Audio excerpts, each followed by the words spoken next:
지난 시간에 그러면 우리는 동양의 윤리적 접근까지 알아본 거예요. 그쵸? 그래서 공자, 맹자, 순자까지 살펴보셨다. 이렇게 생각하시면 될 것 같죠? 맞죠?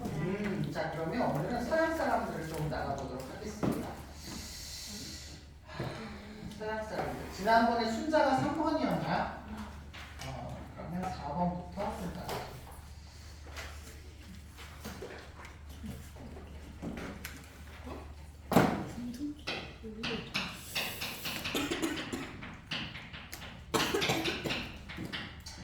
플라톤의 직업과 나갈 건데 플라톤 선생님의 직업은 이전에 우리 그 삶과 죽음에서 앞에 이원론이랑 그 영혼 3부설 얘기하면서 대충 말씀을 드렸어요. 그래서 간단하게 좀 보려고 합니다.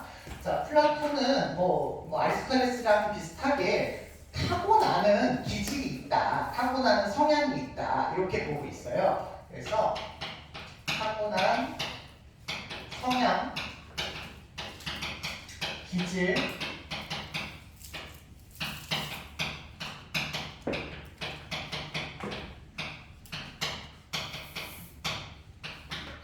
에 따라서 나라에서 할 수 있는 일이 달라야 된다라고 생각을 하시는 분입니다. 이 커튼을 조금 이렇게 펴주겠어요? 뭐 아시다시피 인간의 영혼이 세 가지로 쪼개지잖아요. 머리, 가슴, 배로 들어가면서 이성, 기계, 욕망으로 이렇게 쪼개지는데 그 중에서 이제 조금 더 탁월한 기능을 발휘할 수 있는 사람들이 이렇게 분류가 된대요. 교육이라고 하는 시스템을 통해서 분류한다 이렇게 말씀드렸잖아요. 그때 이제 세 가지 종류의 사람들로 나누어지게 되는데 통치하는 사람들이 있고 그리고 수호하는 방위자들이 있죠. 방위하는 사람들이 있고 그리고 이제 생산자의 계급으로 이렇게 나누어지게 되는데 이 통치자의 경우에는 탁월하게 발휘할 수 있는 덕이 존재를 하죠. 고유의 덕이라고 할 수 있는 지혜라는 아이가 발현될 수 있는 존재들만 통치자가 될 수 있고요. 그리고 방위자의 경우에는 용기라고 하는 덕이 발현될 수 있는 아이들이 이제 다 방위자가 되는 건데 생산자는 고유의 덕이 없어요. 그래서 일반 사람들은 그냥 다 생산자다 이렇게 보시되 이 모든 사람들의 계층은 무슨 덕이 필요하다고 그랬죠? 절제의 덕이 필요하다 이렇게 얘기를 해드렸습니다. 그래서 모든 아이들은 절제의 덕을 기반을 두고 이렇게 나타나야 된다 말씀을 드렸던 것 같아요. 그래서 각자가 각자 할 수 있는 이러한 역할을 잘 수행하시면 되는 거죠. 계층에 따라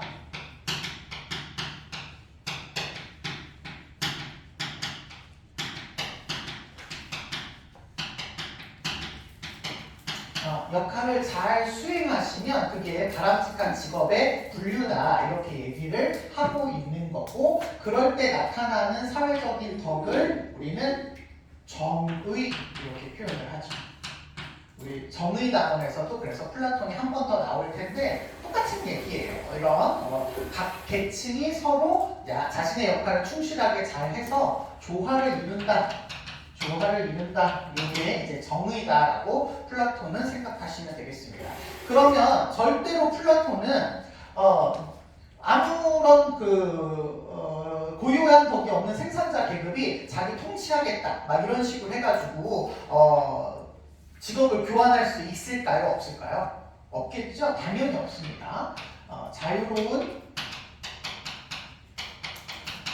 역할을 교환하는 것에 대해서 반대한다 이렇게 기억해 주시고 철저하게 역할을 자신의 능력에 따라서 나누어야 된다 이렇게 보시는 분이라고 생각하시면 되겠습니다.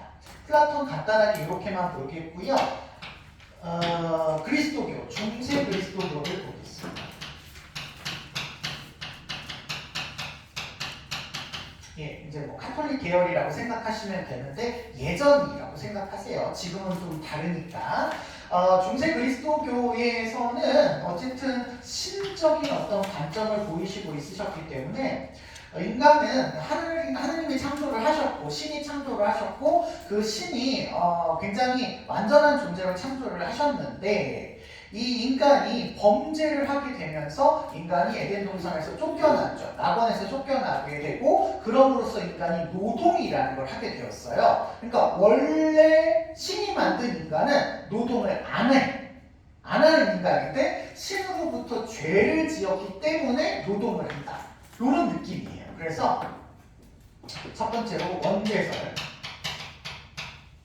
원죄론, 원죄설 이렇게 표현을 하는데요. 인간은 신에게 죄를 진 존재들로 계속 이어서 내려온다. 이렇게 생각을 해요. 원래 인간은 노동을 하지 않아도 되는데 죄를 지었기 때문에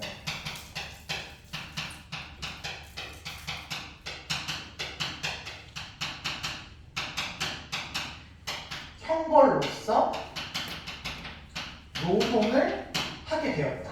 죄를 지은 인간이 그 형벌을 받아서 노동을 하게 되었다. 이렇게 보고 있습니다.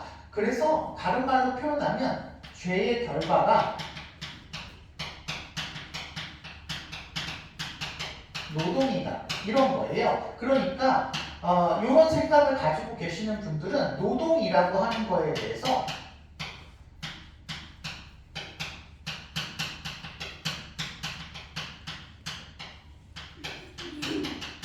좋지 않게 생각하는 그런 모습을 보이고 계셨죠. 그러니까 노동을 많이 하면 많이 할수록 이 사람은 죄를 많이 지은 사람인 거고 노동을 적게 할수록 성스러운 사람인 거고 노동의 대가, 노동의 산물 역시 부정의한 거다. 뭐 이런 식의 관점을 이분들은 가지고 계셨습니다.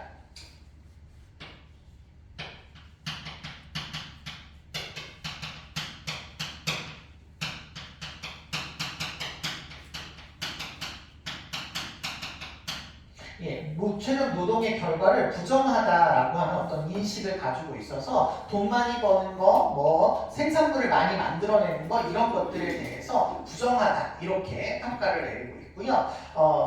끊임없는 속죄를 위해서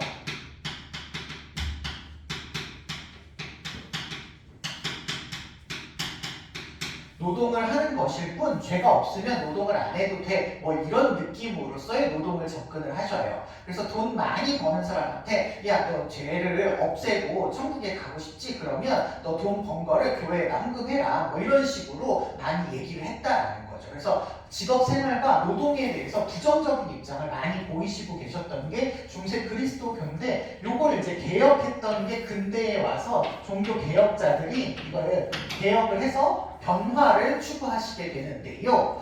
루터나 츠빙글리, 칼뱅 이런 사람들에 의해서 종교개혁이 이루어지는데 그 중에서도 이 직업과 관련돼서 이야기하신 분이 칼뱅이고요. 칼뱅파 종교를 믿는 사람들의 영향력 중에서 가장 크게 영향을 미친 게 이제 영국계 칼뱅파 종교 사람들이고 이 사람들이 미국으로 이주를 하게 되면서 미국의 자본주의를 형성을 하게 돼요. 그래서 그 영국 중심의 칼뱅파 아이들을 가리켜서 뭐라고 부르냐면 프로테스탄티즘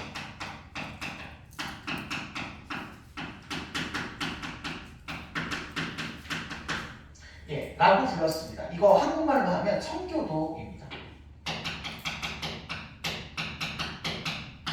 청교도주의고요. 이 청교도 사상이라고 하는 게 이제 종교개혁자인 칼뱅을 통해서 나타난 거고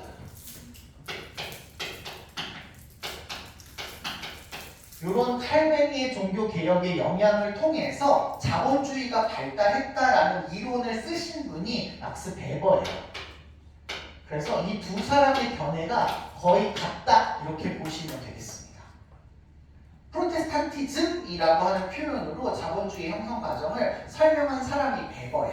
그래서 거의 같은 내용이다 이렇게 생각하시면 돼요. 칼뱅과 베버를 구분해야 되느냐 구분 안 해도 크게 상관없습니다. 자, 그럴 때 칼뱅이 이야기하신 내용의 핵심은 구원 예정사입니다.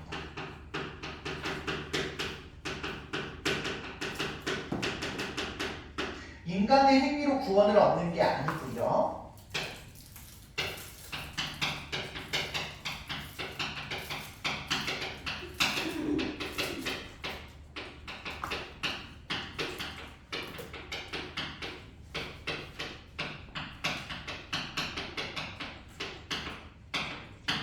구원이라고 하는 건 신이 세계를 창조할 때 미리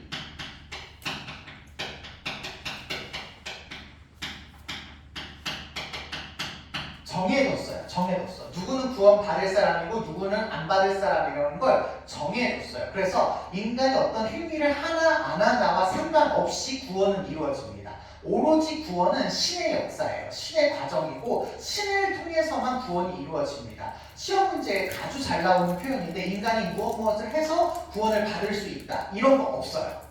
알았죠? 인간이 무엇을 해서 구원받는 거 아니다라고 칼뱅은 생각을 하고 계시고 그냥 우리는 신의 뜻을 다 알 수 없으니 성서를 통해서 신의 뜻을 파악하고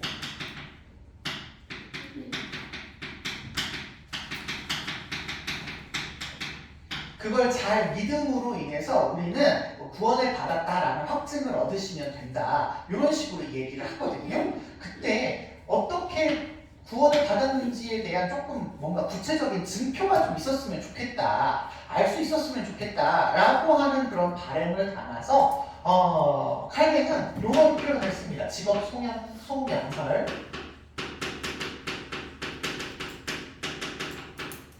요걸 이야기하셔요. 직업은 하느님이 신이 우리에게 준 소명이라는 거야. 신은 인간에게 부여한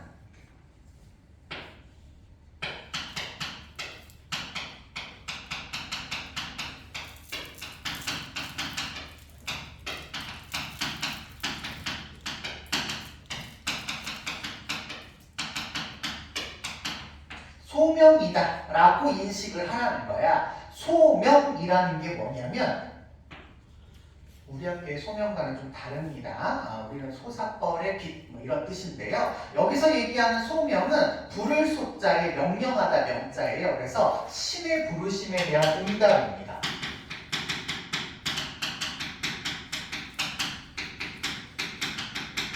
불렀다라는 건 신은 우리에게 명령을 하시는 분이고요. 우리는 그 명령에 적절하게 응답할 뿐인 거예요.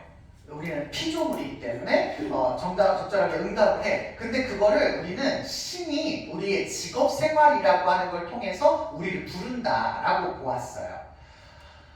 신이 부르는 아이는 누구를 부르는 거냐면 직업을 가지고 있는 아이를 부르는 건데 신이 누구한테 직업을 주냐? 당연히 구원받은 사람.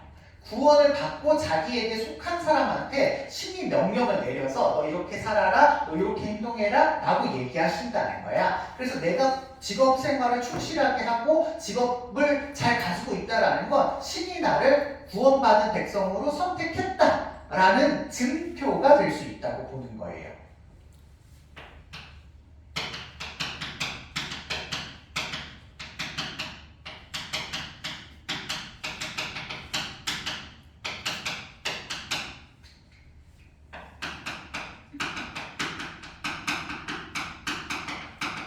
이거는 조심해야 돼요. 구원의 수단이 아니야. 구원은 오로지 신에 의해서 결정이 되는 거라면 이거는 내가 구원받았구나라는 걸 알 수 있게 해주는 어떤 증거일 뿐이고 이거는 나타날 수도 있고 안 나타날 수도 있는 거야. 직업적인 성공을 해야지만 구원받는 게 아니야. 직업적인 성공을 통해서 드러날 수 있는 거고 아닐 수도 있는 하나의 그냥 증표일 뿐이야. 그런데 우리가 살아가는 인간, 현재 살아가는 인간이 신의 뜻을 모르기 때문에 뭔가 좀 확실하게 파악하고 싶다면 직업에서 성공을 하면 나 신에게 은총을 받은 거구나 이렇게 생각할 수도 있게 된다는 거죠.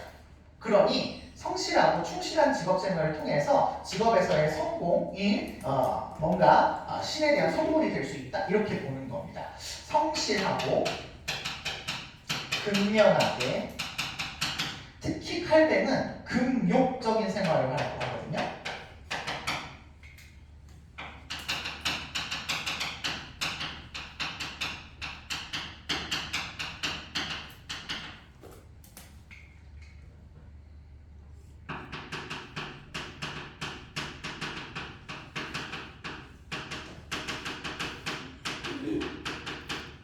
그래서 성공적인 이런 직업 생활을 하게 되면 돈을 많이 벌게 되고 그 돈을 많이 버는 건 과거에는 요때까지만 하더라도 죄가 많아서 죄의 결과로 우리가 그런 결과를 얻었다 이렇게 생각했지만 이때는 신이 주신 선물이다.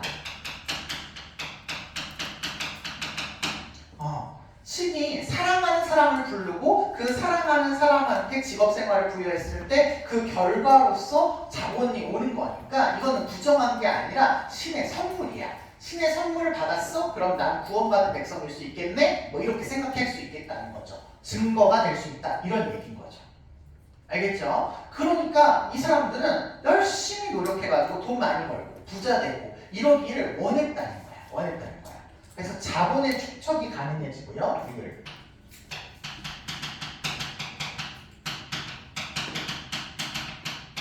부정한 게 아닌 거죠. 이제 돈을 많이 쌓아놓고 살아도 이제 부정한 게 아닌 거고 이걸 통해서 이제 신의 은총을 받은 거다라는 것을 이제 느끼게 되는 거죠. 이걸 통해서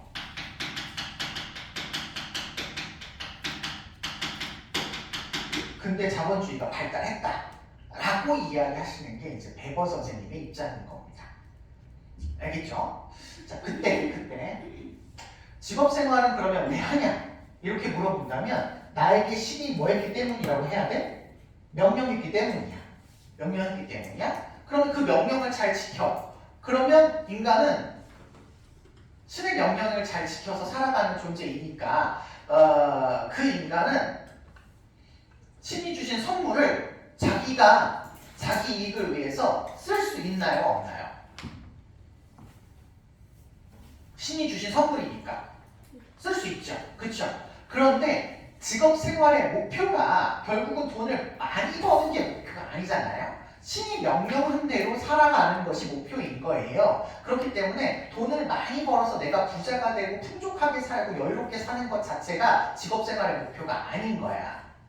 그렇다는 얘기는 이렇게도 설명할 수가 있어요. 직업 생활의 목표는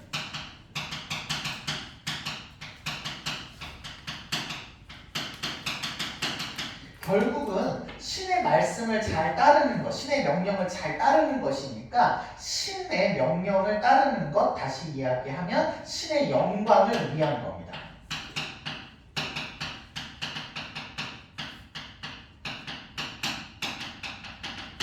그래서 신에게 받은 은총으로서 여러 가지 돈이나 사회적 지위나 이런 것들은 나를 위해서 써도 되지만 신의 영광을 더 잘 드러내기 위해서 이웃에게 봉사하는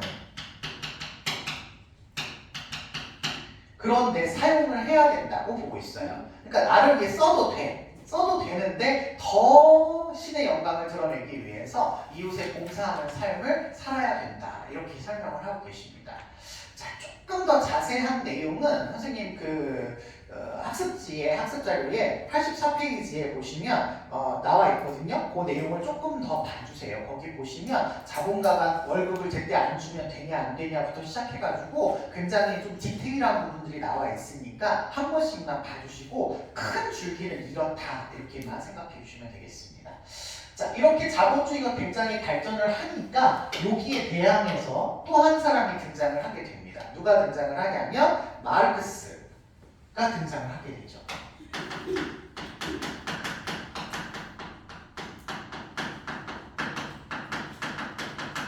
이 마르크스라고 하는 분이 이제 자본주의가 너무 발달하게 되면서 나타나게 되는 문제점을 지적하면서 직업에 대한 본래적인 의미를 좀 회복해라. 그러기 위해서는 공산주의 사회가 되어야 된다라고 하는 것을 이야기하셔요. 그거 이 얘기를 좀 구체적으로 보려고 합니다. 마르크스 얘기가 분배정의 파트에서도 또 한 번 나오기 때문에 제가 여기서 조금 자세하게 설명을 하고 뒤에서 간단하게 얘기하겠습니다. 자, 원래 마르크스에 있어서의 직업이나 노동은 인간이 왜 하게 되었느냐? 아까 그리스도교에서는 뭐 벌을 받아서 하게 된다. 신의 소명이니까 한다. 이렇게 얘기하는 거잖아. 소명이면 명령이니까 무조건 해야 돼. 해도 되고 안 해도 돼? 해야 되는 거잖아. 그런데 마르크스는 그렇게 인간이 무슨 뭐 하라는 거 강요해가지고 그냥 그렇게 사는 존재가 아니라 자율적인 존재이지 무슨 뭐 강제로 일을 해야 되는 그런 존재면 뭐 노예나 달을 먹게 뭐 이런 식으로 얘기를 한다는 거죠. 원래 이 직업이라고 하는 거는 내가 원하는 일을 하는 게 노동이라는 거야. 내가 하고 싶은 일을 하는 게 노동이라는 거야. 그래서 노동할 수 있는 유일한 존재가 인간밖에 없다. 뭐 이렇게 표현하시기 때문에 노동의 노동이라고 하는 건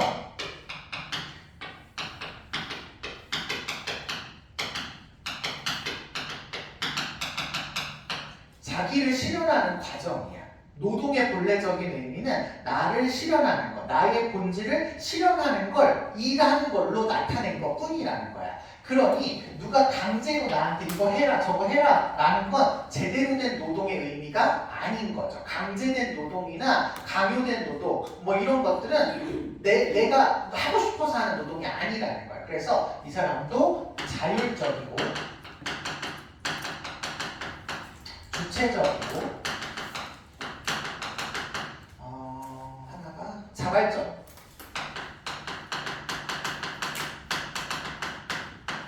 이 노동을 하는 것이 진정한 노동으로서의 어떤 의미다. 이렇게 보고 있다라는 겁니다. 그런데 이게 자본주의가 되면서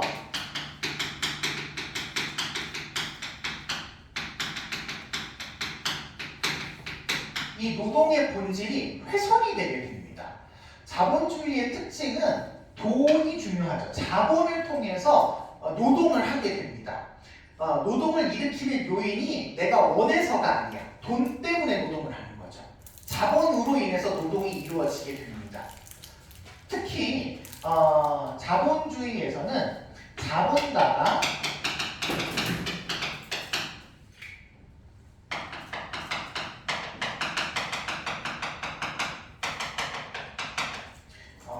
여기 소유라는 말 앞에다가 사적 소유라는 말을 쓸게요. 자본가가 공장을 갖고 있어요. 회사를 운영해요. 돈이 많아가지고 자기가 원하는 회사를 만들어서 그 회사를 운영을 해. 그런데 일반 노동자는 돈이 없어. 그러니까 자기가 하고 싶은 일을 하는 게 아니라 돈 많이 있는 사람 밑에 들어가서 이 사람한테 월급 받고 일하는 형태의 노동을 하게 돼요.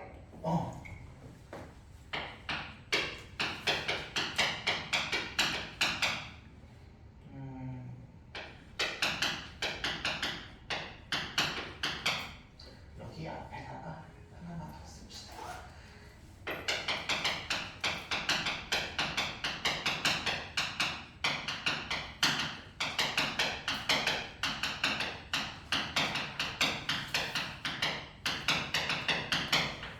그러다 보니까 이 노동자는 자기가 하고 싶어서 일을 하는 게 아니라 어쩔 수 없이 돈을 벌지 않으면 안 되니까 어쩔 수 없이 일을 해야만 하는 그런 상황에 놓여지게 됩니다. 그러면 여러분이 자본가 입장이라면 어떻게든지 이 노동자의 노동을 많이 이용해서 돈을 많이 벌고 싶겠고, 노동자 입장이라면 어떻게든지 적게 일해서 돈을 많이 임금을 받아내고 싶겠죠.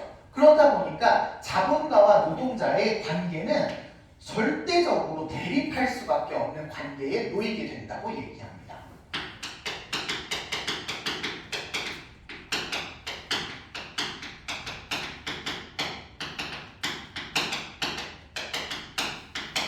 갈등 관계에 놓이게 되고요.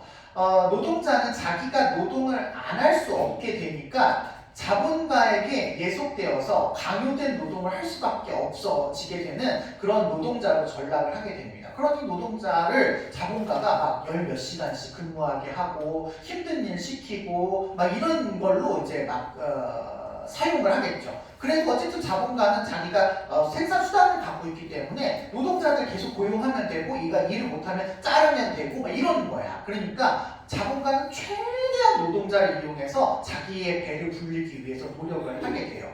그러니까 노동자는 안 잘리고 자기 생계를 잘 유지하려고 계속 열심히 일을 할 수밖에 없게 되는 거죠. 그러면 노동자는 일을 하면 할수록 자기가 잘 사는 게 아니라 자본가한테 부자가 되도록 도와주는 역할을 하게 되는 이런 모순에 빠지게 됩니다. 임금은 적게 받으면서 내가 이 일을 안 하면 다른 사람으로 대체해서 나 대신에 다른 사람이 들어올 수 있기 때문에 나의 생계를 유지하기 위해서는 최선을 다해서 일을 할 수밖에 없는 이런 상황이 되고 부자는 누구만 부자가 돼? 자본가만 부자가 되는 이런 상황에 놓이게 되는 거죠. 괜찮아요? 자, 요거를 이렇게 표현하기도 합니다.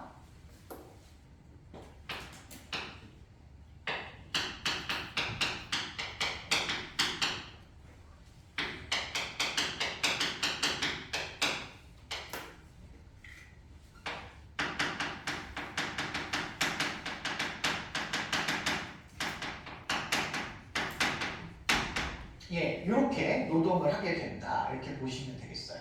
자, 그리고 요때 이제 하나의 뭔가 생산성 향상을 위한 자본가들이 만든 시스템이 하나가 개발이 되거든요. 그 시스템이 뭐냐면 매뉴팩처라고 하는 시스템입니다.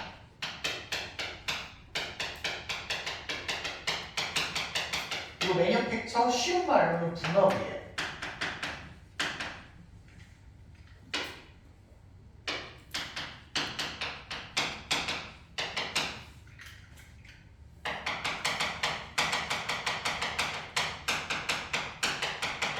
뭔가 효율적으로 생산을 하려니까 적은 돈을 투자해서 많은 이익을 얻기 위한 생산을 하려니까 한 사람이 모든 생산 과정에 다 투입될 필요가 없는 거야.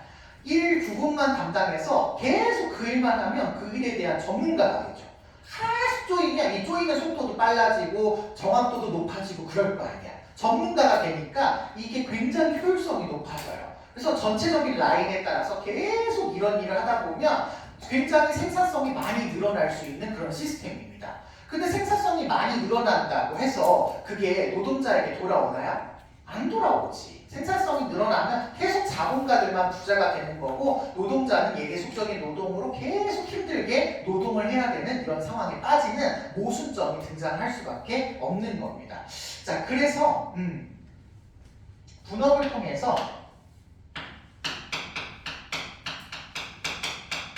전체 생산에 참여하는 게 아니라 부분 노동자, 노동 중에서 일부만 담당하는 노동자,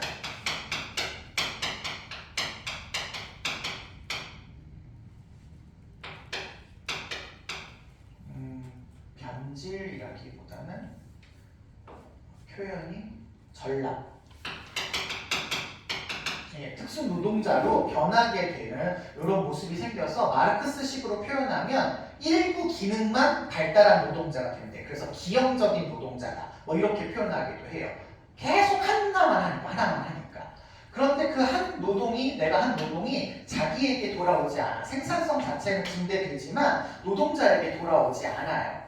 노동자가 계속 뭐 터블러 만들고 삼성 텔레비전 만들고 핸드폰 만드는데 일부분만 담당을 해. 그러니까 온 그 제품이 내 노동이 들어간 건 아니야. 일부만 들어간 거야. 그래서 이 제품은 사실 누구의 소유가 되냐면 자본가의 소유가 되는 거죠. 그러니까 이거 팔아서 돈 남는 거 자본가가 돈을 갖는 거고 임금 노동자들은 그냥 정해진 임금만 받게 되는 거예요. 그러니까 계속 이런 문제가 발생을 하게 되는 거라서 마르크스는 이런 매뉴팩처를 통해서 노동자가 자신의 노동에 대한 결과물을 자신이 소유하거나 누릴 수 없는 노동 소외가 발생을 하게 되거나 인간이 전반적인 노력을 다 해서 생산물을 만드는 게 아니고 인간이 하나의 기계의 부속품으로 전락해버리는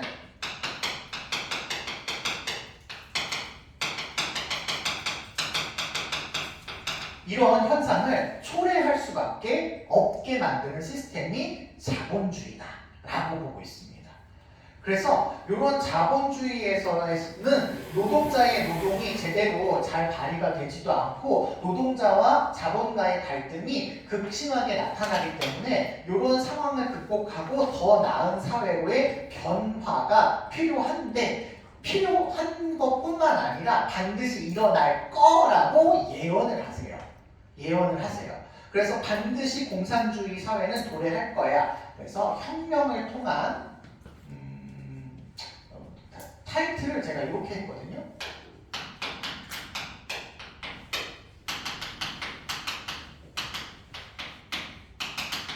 노동의 본질을 회복하기 위한 어떤 사건이 발생을 하게 되는데 다수의 노동자와 소수의 자본가가 이런 모순과 그런 강제된 노동 이런 것들을 하다 보면 노동자들이 가만히 있지 않는다는 거야. 들고 일어나서 나에게 정당한 노동의 대가를 달라 막 요구하고 지금 뭐 프랑스에서도 연금을 개혁하겠다 뭐 이런 것 때문에 막 시위도 엄청 일어나고 그런데요. 우리나라도 지금 뭐 연금도 지금 고갈되어 가고 뭐 이러니까 노동 뭐 69시간 뭐 요즘 이런 얘기 나오고 그러잖아요. 그렇게 자꾸 하다 보면 노동자들이나 일반 서민들은 나 노동 너무 힘들고 나의 노동에 대한 정당한 대우를 받았으면 좋겠어 라고 자본가와 대립할 수밖에 없게 되는 상황이 극단적으로 발생을 할 수밖에 없다 라고 마르크스는 생각을 해요. 그래서 자본가를 몰락시키고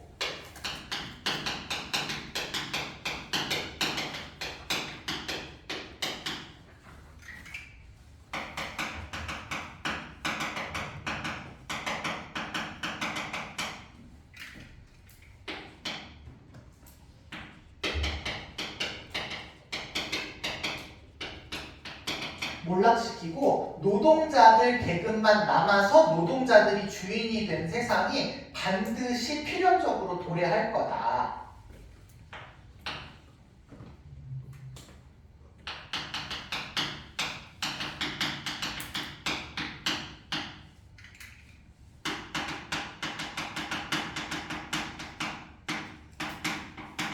도래할 거다라고 예언을 하셨어요. 그런데 역사적으로 보면 지금 자본주의가 망하니 안 망하니?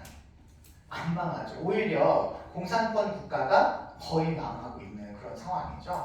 마르크스가 너무 인간에 대한 신뢰도가 높은 그런 사람이지 않았을까? 선생님은 그렇게 생각을 하게 되네요.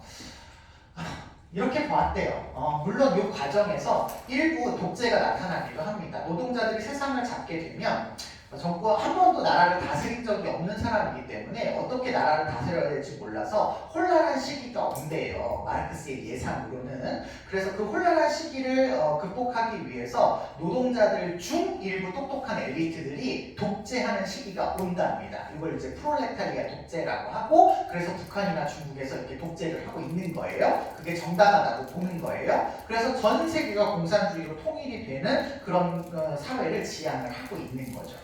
선생님 여기서 조금 주의해야 될 점은, 그러면 만약에 자본가가 착해, 선한 자본가야, 사장님이 착해서 나한테 일한 월급 다 줘, 월급 다 주고 뭐 들어주고 막 그러면 혁명 안 일어날까? 라고 마르크스에게 물어보잖아요. 그럼 마르크스는 일어난다고 할까? 안 일어날 수 있다고 할까? 일어난다고 합니다. 시스템 구조 자체가 노동자가 일을 해도 노동자에게 도움이 많이 안 되고 자본가에게만 도움이 되는 이런 시스템이기 때문에 반드시 시기적인 어떤 문제일 뿐이지 몰락하게 되는 결과가 도래할 거다라고 봐요. 그래서 선한 자본가여도 반드시 필연적으로 혁명이 일어나게 된다라고 봅니다. 아셨죠? 그래서 이 사람들이 추구하는 이 공산주의 사회의 특징은 최종적으로는 사유재산에 해당되는 생산수단,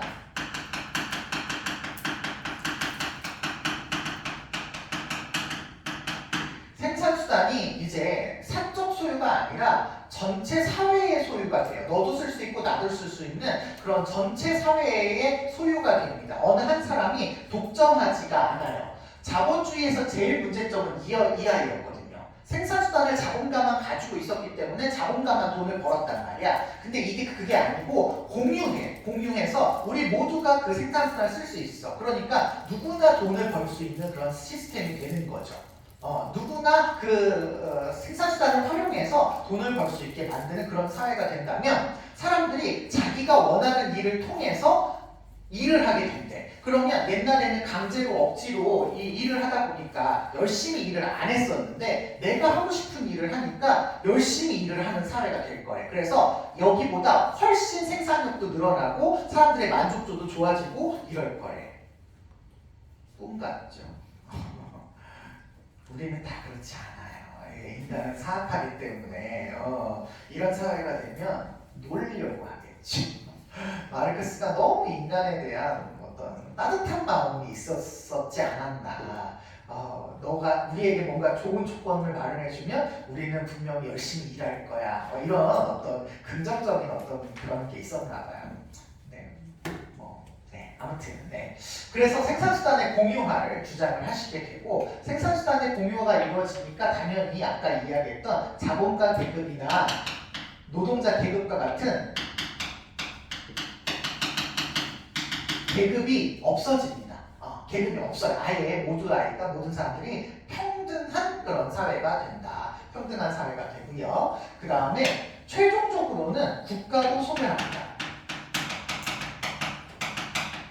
과도기적 형태로서 아직 공산주의화가 되지 않은 나라들이 있는 경우에는 국가가 유지될 수 있지만 최종적으로 전 세계가 공산주의로 통일이 되면 국가 자체도 소멸할 거다 이렇게 보고 있어요. 그래서 그냥 사회 시스템으로 운영이 되는 그런 사회가 도래한다. 그래서 여기 이런 사회가 되면 이제 자본가에게 예속되어서 노동을 하는 게 아닌 능력에 따라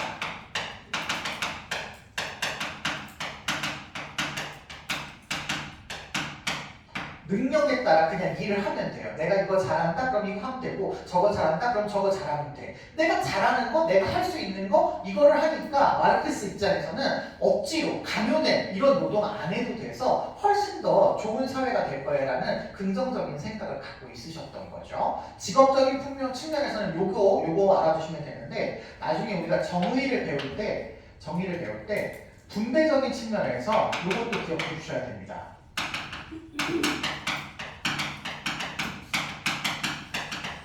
공산주의 사회는 일한 만큼 가져가는 사회가 아니에요. 그냥 필요한 만큼 가져가는 겁니다.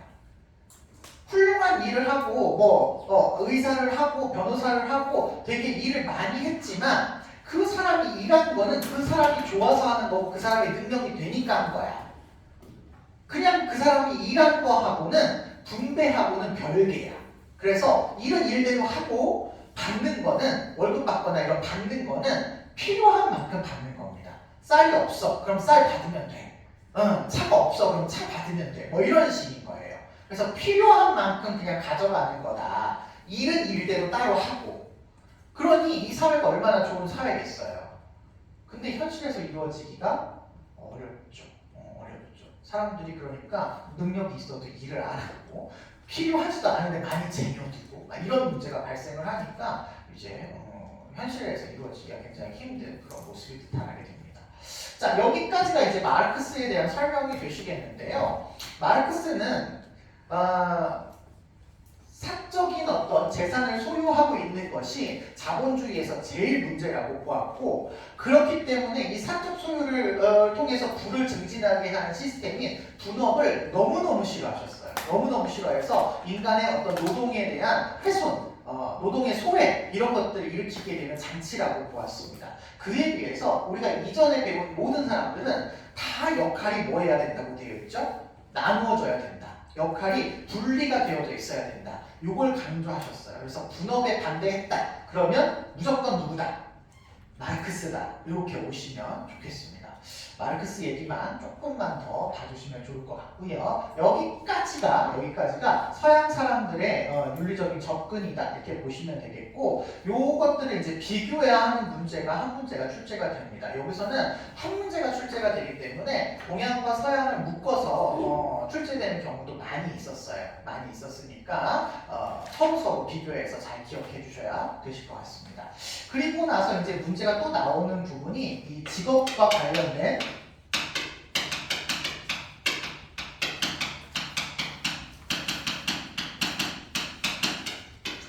윤리 문제들이 이제 나오게 되는데 많이 나오면 요거까지 해서 2문제 정도가 나오는데요. 거의 대부분은 한 문제, 예나 예 중에 한 문제가 나오게 됩니다. 그 중에서도 제일 많이 문제가 나오는 포인트는 기업가 윤리입니다.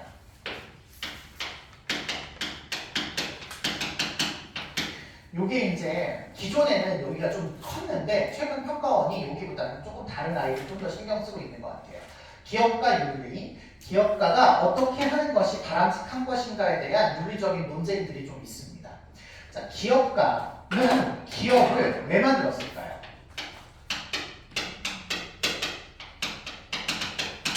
기업을 왜 만들었을까요?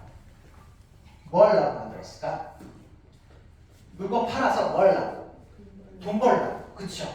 그러면 기업의 목적은 이윤 추구다. 이거는 논란의 여지가 없습니다. 윤리적인 논쟁이 될 게 아니야. 기업은 이윤을 추구해야 돼. 이거는 다른 의견이 없어요. 그런데 이윤 추구를 할 때 어디까지를 기준으로 해야 되는가에 관련돼서 이제 사회적 책임이 논란이 되게 됩니다. 사회적 책임의 범위를 가지고 두 가지를 좀 구분을 해볼 수가 있는데요. 첫 번째는 소극적인 책임만 강조하는 아이들이 있어요.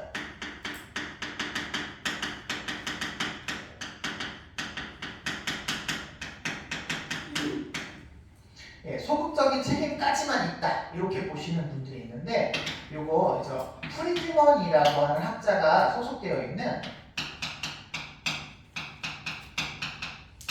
신자유주의 계열 사상가들이 보통 이렇게 얘기를 하는데요. 기업의 목적은 이윤 추구밖에 없어. 그러니 기업의 책임은 과도한 책임을 주면 안 돼. 삼성이 어떤 기업이 잘 돼. 그러면 그 기업에서 제품 많이 만들고 그 기업이 굉장히 성장하고 그러면 거기에 고용되는 인원들도 늘어날 거 아니야. 그럼 그 사람들 임금 많이 주시고 기업이 더 잘 되면 보너스도 주시고 기업이 더 잘 되면 국가 경제도 잘 돌아가게 하고 백화점도 잘 돌아가게 하고 경쟁력도 있게 되는 기업이 되기 때문에 다른 사회적 책임을 지려고 하지 말고 기업의 원래 목적에 부합하는 책임만 사회적 책임으로 지면 된다. 이렇게 보는 아이들이에요. 그래서 정당한 이윤 추구가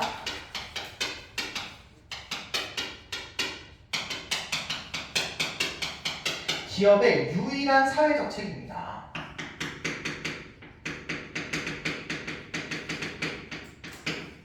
이렇게 보고 있어요. 그래서 기업의 주주나 기업의 소유주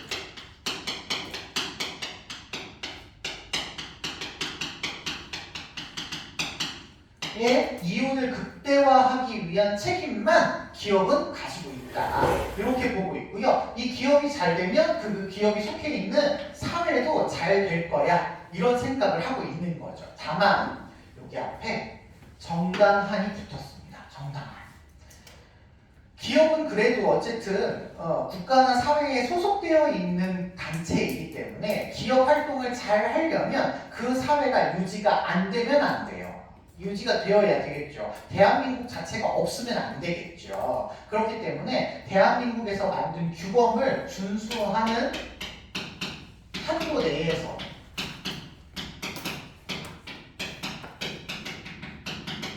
한도 내에서 이윤을 최대한 추구할 수 있도록 자율성을 보장해야 된다.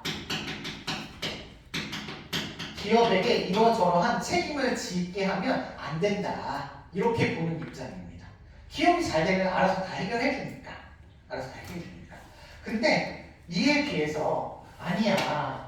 그 기업이 속해 있는 그 사회가 망하면 그 기업도 망할 수 있고 타격을 얻을 수 있잖아. 국가의 어떤 신용도가 떨어진다라든지 국가에 문제가 생기면 그 기업도 잘 살게 되는 그런 게 아니잖아. 그러니까 기업도 사회를 위한 적극적인 책임이 있어. 이렇게 보는 아이들이 있어요.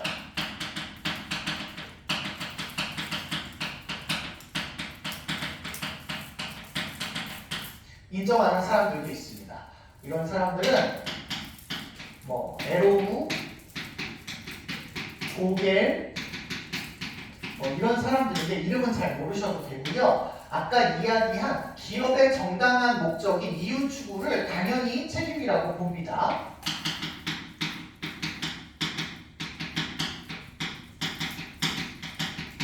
근데 요거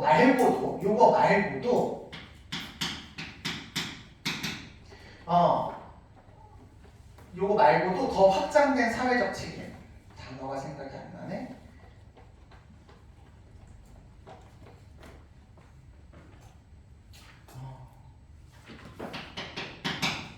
그냥 사회적 책임이 없으세요? 이윤 추구만 하는 그런 사회적 책임이 아닌 그 밖의 사회적 책임도 이 기업이 감당해야 된다. 이렇게 보고 있습니다. 예를 들면 예를 들면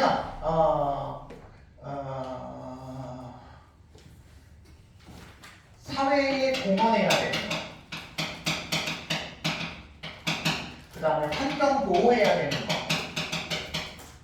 인권 보호해야 되는 거, 그 다음에 공정하게 기업을 운영하고 그리고 윤리적인 경영을 하는 거.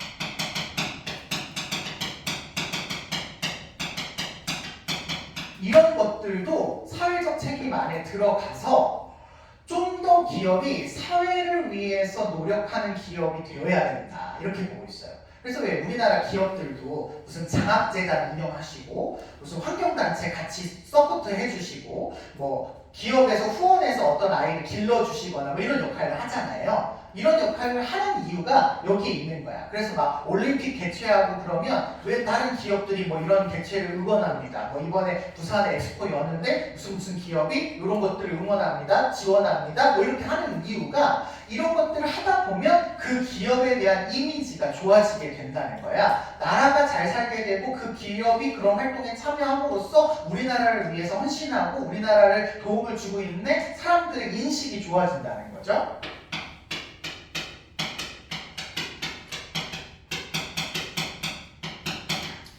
기업의 이미지를 높일 수가 있게 되고 기업의 이미지를 이렇게 높이게 되면 장기적으로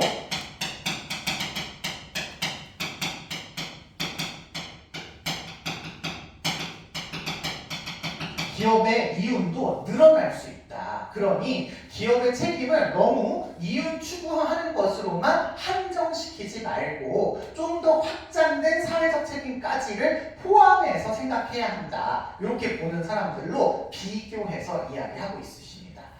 최근에는 이런 적극적인 책임에 해당되는 부분 중에 하나로서 퍼트넘 씨가 이야기하시는 사회적 자본이라고 하는 것도 강조하고 계세요. 미안합니다. 여기까지만 설명할게요. 사회적 자본은 우리가 기업을 운영하기 위해서 자본, 기술, 뭐 토지, 노동 뭐 이런 거 다 필요하잖아요. 그럴 때 돈 들어가는 그런 자본뿐만 아니라 기업을 올바르게 경영하기 위해서는 사회적인 연계, 네트워크,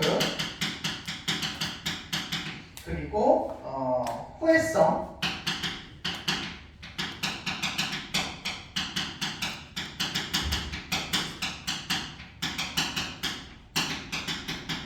이런 것들을 바탕으로 해서 기업을 운영을 하면 그런 거죠. 우리 기업에 대한 좋은 생각을 기업 구성원들이 갖고 있어. 우리 기업은 하나야. 우리 기업은 하나고 우리 기업이 잘 돼야 나도 잘 될 수 있어 라고 하는 이런 생각을 바탕으로 하면 사람들이 일을 할 때 조금 더 열심히 잘 일을 할 수 있겠다라는 거죠. 그러면 그 기업이 좀 더 성장하는 데 도움이 되니까 기업의 문화와 분위기를 이런 것들을 중심으로 한 분위기로 나아가야 된다. 그것이 기업의 자본이 될 수도 있다. 이렇게 표현하는 겁니다. 아셨죠? 그런 의미에서 기업의 신뢰와 협력 그리고 이런 것들을 촉진해서 기업의 효율성을 높이자. 기업이 원래 가지고 있는